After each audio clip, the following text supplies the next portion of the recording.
Now at 11, it's a story you'll see only on CBS News Miami. A man is in custody tonight, nearly 30 years after police say he killed a young man in Miami-Dade on Thanksgiving Day.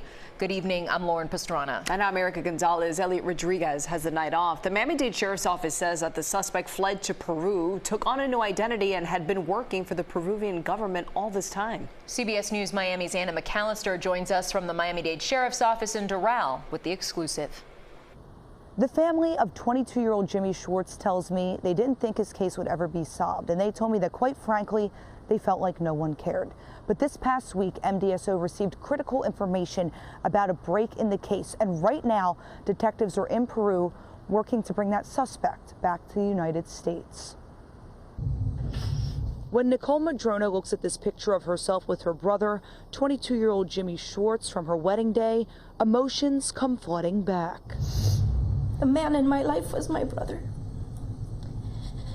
The only man that I trusted anyway, because the role models that I had were no good.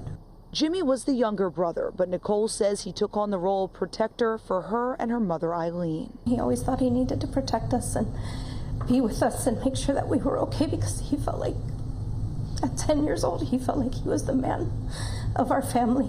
The family says Jimmy's childhood was difficult because they all experienced severe domestic violence. We were all in danger. I can't express to you the danger we were in. On Thanksgiving Day 1996, Jimmy left their home after dinner to hang out with friends. This picture of him with the family would be the last one with Jimmy. Didn't even think once that something so tragic could happen on such a day.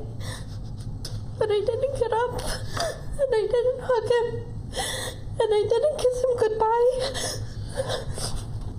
According to deputies, Jimmy came to this mobile gas station on the 3200 block of Northwest 79th Street when he got into an argument with a man they say was a gang member. Investigators say that man pulled out a gun and killed Jimmy.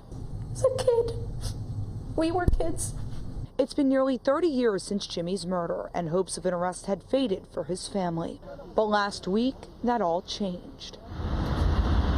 In Peru, law enforcement arrested this man, 49-year-old Christian Miguel Orozco, who was identified by witnesses as the gunman decades ago. But he took on a new identity as Eduardo Enrique Albarracin Trillo. We do believe that that individual was a member of the military here in Peru. After that person left or passed, Mr. Orozco began using his identity and continued to use that identity up until the time that he was arrested here.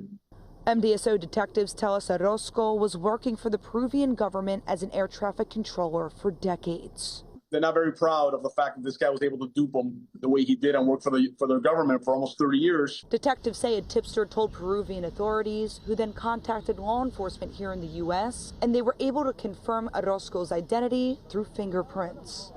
As for Jimmy's family, they say his loss is still felt tremendously, but they're grateful that he wasn't forgotten.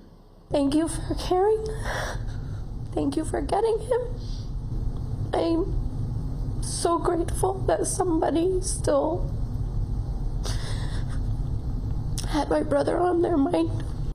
MDSO tells me that it could take up to a year to get Orozco back to the United States, and they tell me that they're working with the Peruvian authorities to figure out A, how he assumed this person's identity, and B, how he was able to get to Peru from Miami.